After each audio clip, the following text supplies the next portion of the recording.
Hai, apa kabar? Balik lagi di channel gue, Jova Jov. Jadi udah lama banget sih memang gue tuh nggak bikin video tentang true crime. Apalagi mungkin dari kalian tuh subscribers gue yang udah ngikutin gue dari awal tahu kalau gue suka bikin true crime. Nah, memang beberapa waktu lalu gue lagi fokus untuk naik gunung. Jadi kalian bisa lihat video-video gue lebih banyak yang Jova nanjak daripada yang true crime. Dan juga ada beberapa kerjaan yang memang pada saat itu gue nggak bisa tinggalin. Jadi untuk bikin video lagi tuh agak susah ya. Apalagi kalau misalkan true crime ini kan harus gue research dulu gitu kan. Yang pastinya biasanya gue kalau di true crime video gue sebelum-sebelumnya, gue ngebahas tentang serial killers atau pembunuh berantai yang dari luar negeri terus gitu ya. Spesial untuk perdana true crime gue kali ini, gue akan membahas tentang kasus serial killer dari Indonesia. Karena ternyata di Indonesia tuh juga banyak banget pembunuh berantai yang sadis banget, nggak kalah sadis sama kayak di luar negeri gitu ya. Mungkin sebagian dari kalian tuh ada yang masih asing dengan nama Ahmad Suryaji atau biasa dipanggil Dukun AS. Jadi itu kasus ini tuh terkenal pada tahun 1997-an. Pokoknya ini orang tuh sakit jiwa banget lah. Makanya daripada lama-lama kita langsung aja. Ini dia Ahmad Suryaji yang bernama asli Nasib, lahir pada tanggal 10 Januari 1949. Ia dikenal dengan beberapa nama, yaitu Nasib Kelewang, karena ia sering menggunakan kelewang saat melakukan pencurian lembu. Jadi kalau kalian yang nggak tahu kelewang itu apa, kelewang tuh kayak sejenis apa sih namanya tuh? Golok. Nah, kelewang tuh golok. Sedangkan nama Datuk diberikan karena ia menikahi 3 kakak beradik kandung yang bernama Tumini, Tumina, dan Ngatiah. Jadi kayak tahu kan adik ipar, terus kayak adik-adiknya tuh dinikahin sama kakak ipar. Gimana? Suraji menikahi kedua adik Tumini karena ingin mendapatkan anak perempuan. Jadi tuh intinya istri pertamanya ini yang bernama Tumini memberikan 4 anak laki-laki, jadi gak ada anak perempuannya gitu. Ibu Suraji yang bernama Sartik menentang keputusan sang anak untuk menikahi 2 adik iparnya tersebut. Lalu karena Sartik menentang, Suraji akhirnya mengusir ibu kandungnya tersebut. Sehari-hari Suraji bekerja sebagai petani. Ia hanya lulusan SD dan mempunyai 9 orang anak. Menurut pengakuan ibunya, Suraji juga tertarik mempelajari ilmu dukun sejak umur 12 tahun lewat buku-buku peninggalan ayahnya yang juga berprofesi sebagai dukun. Ketertarikan terhadap ilmu tersebut semakin terasa saat ia berumur 20 tahun. Tidak sedikit orang yang mendatangi rumah Suraji untuk meminta pertolongan, baik berobat karena sakit ataupun pasang susuk agar terlihat cantik. Kalian tuh masih percaya gak sih sama hal-hal seperti itu? Prosedur yang identik dari pengobatan Suraji yaitu, jadi setelah korbannya berkonsultasi, Suraji akan membacakan mantra, lalu memberikan air putih yang sudah ia ludahi untuk diminum oleh korbannya tersebut. Sumpah kalian bayangin, harus minum ludahnya dia dulu. Aduh, mungkin kalau misalkan pada saat itu gue berobat di Suraji, terus gue tahu prosedurnya kayak gitu, gue akan pulang lagi kali. Masyarakat banyak yang percaya dan tidak percaya kepada Suraji. Namun dunia perdukunan pada saat itu bukan suatu hal yang tabu. Oleh karena itu, Suraji terkenal dengan sebutan Dukun AS. Pada tanggal 27 April 1997, pihak kepolisian pertama kali menemukan mayat seorang wanita tanpa busana di ladang tebu yang berusia 21 tahun bernama Sri Kemala Dewi. Si Kemala Dewi dulu kan bapak ikut ke lokasi ya, waktu bongkar ya ikut nengok, waktu yang namanya wilayah gitu ya, wilayah dia datang akhirnya dalam lalu juga malam itu ya saya datang ya. Diketahui bahwa Sri Kemala Dewi sudah menghilang selama 3 hari. Setelah diselidiki, sebelum menghilang, Dewi dikabarkan sempat bertengkar dengan suaminya yang bernama Tumin. Bahkan mereka telah berpisah ranjang. Orang tua Dewi meyakini bahwa Tuminlah pelaku pembunuhan tersebut. Untuk keperluan penyelidikan, maka suami Dewi ditahan oleh pihak kepolisian. Namun, pihak kepolisian tidak langsung menetapkan Tumin sebagai tersangka.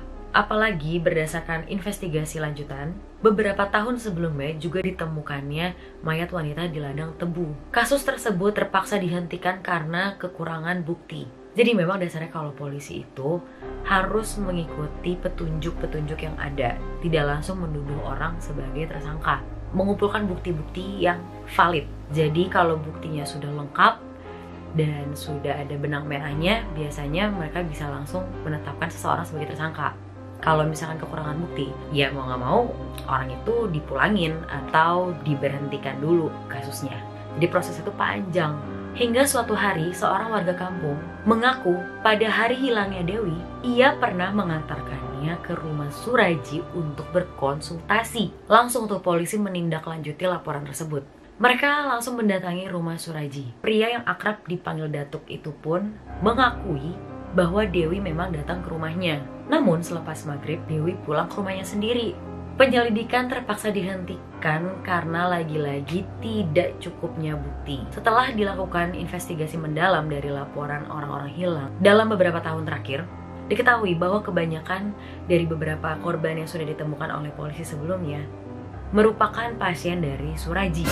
Polisi lalu langsung menggeledah rumah Suraji.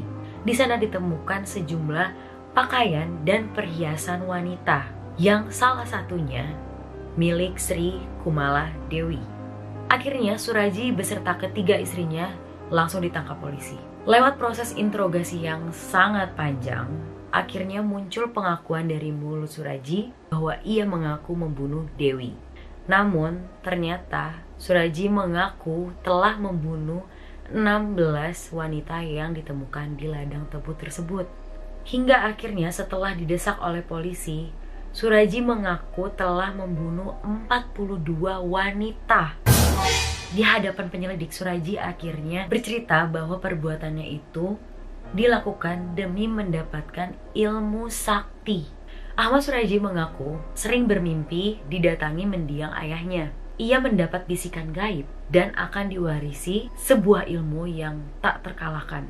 Sebuah ilmu yang kuat yang bisa digunakan untuk mengalahkan lawan sekaligus menolong orang banyak. Namun, ada beberapa syarat yang harus Suraji turuti, yaitu Suraji harus menumbalkan 72 nyawa wanita dan harus menghisap air liur mereka. Gak ngerti gue, sumpah. Aneh banget anjir. Dari kesaksiannya, Suraji telah membunuh dari tahun 1986 hingga 1997. Bayangin men, 11 tahun dia ngebunuh orang. Untung zaman sekarang tuh mungkin metode investigasi udah lebih baik gitu ya. Jadi teknologi sudah lebih maju, gak seperti dulu mungkin ya. Selain membunuh korbannya yang cukup aneh, Suraji juga mengambil barang-barang berharga milik korban. Jadi gue ngebaca beberapa artikel juga, ada yang ngasih tahu tentang metode pembunuhan yang dilakukan oleh si Suraji. Awalnya korban Suraji datang untuk berkonsultasi. Kebanyakan tuh wanita-wanita yang emang pengen masang susuk atau ya pokoknya hal-hal yang berbau mistis begitulah ya. Jadi korban ini tuh dibacain mantra dan disuruh minum air putih yang sudah diludahi oleh Suraji. Suraji tuh mengajak korbannya ini untuk melanjutkan ritual selanjutnya, yaitu bertemu lagi pada malam hari di perbatasan desa. Jadi ladang tebu tempat untuk membunuh ini ada di perbatasan desa. Dan Suraji tuh juga menghasut korbannya dengan iming-iming kalau ingin rezekinya banyak, tampil cantik, korbannya ini harus mengikuti ritual yang disuruh sama si Suraji ini.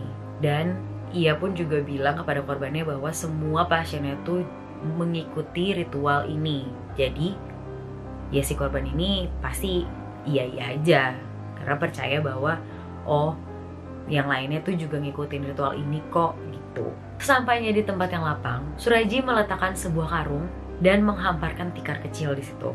Nah, si korbannya ini diminta untuk melepaskan semua pakaiannya. Kebanyakan dari korban Suraji ini pengen cantik, cepet, pengen kaya mungkin. Makanya mereka mau mengikuti ritual ini. Suraji mengeluarkan mantra-mantranya kepada si korban. Jadi, karung yang dibawa oleh Suraji itu adalah skop dan alat-alat kayak untuk gali-gali tanah gitu loh. Dia membuat sebuah galian kecil di situ dan Suraji meminta korbannya untuk masuk ke dalam lubang itu. Suraji menguburkan korbannya di dalam tanah sampai sebatas leher. Jadi kayak kepala itu masih ada di atas gitu loh.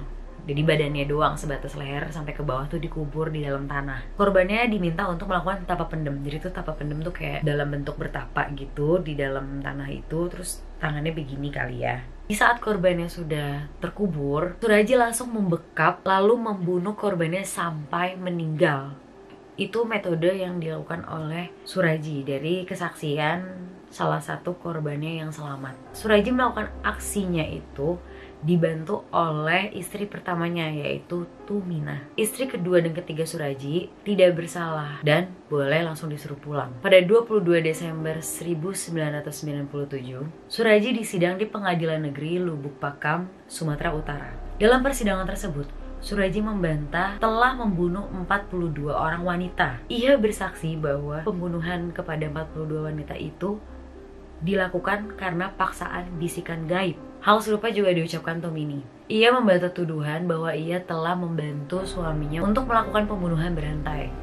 Hingga pada persidangan 24 April, majelis hakim yang pada saat itu diketuai oleh Haugoaro Harefa menjatuhi hukuman mati kepada Suraji. Sementara Tumini, yaitu istri pertama Suraji, mendapat vonis hukuman seumur hidup.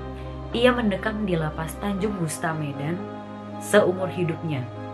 Ahmad Suraji divonis hukuman mati di Pengadilan Negeri Deli Serdang bulan April 1997. Kasasinya ditolak pada tahun 2000 dan PK-nya juga ditolak Mahkamah Agung pada bulan Mei 2003. Upaya hukum lainnya dilakukan Dukun AS adalah mengajukan gerasi pada bulan Januari 2008. Tapi upaya hukum terakhir ini ditolak Presiden beberapa hari yang lalu. Selama lebih dari 12 tahun terakhir, almarhum Dukun AS ditahan di Lembaga Pemasyarakatan Tanjung Gusta, Medan. Demikian Yudhistira melaporkan dari Medan, Sumatera Utara. Menjelang pelaksanaan hukuman mati, Suraji mengajukan permohonan terakhir ke pengadilan. Ia minta diberi kesempatan satu kali untuk bertemu dan bermesraan bersama istri pertamanya, yaitu Tumini.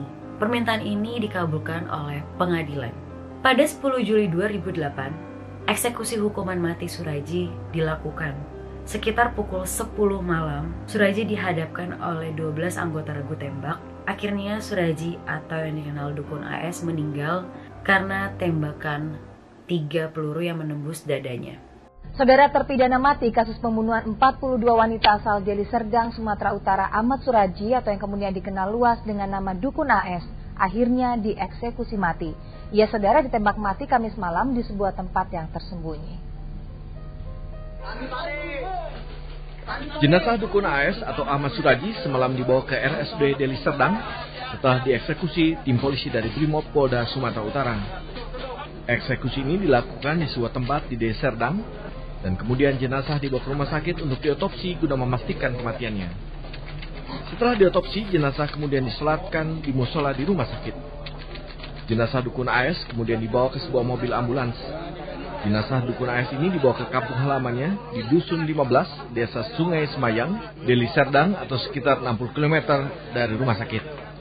Dukun AS ditembak mati akibat melakukan pembunuhan terhadap 42 orang wanita.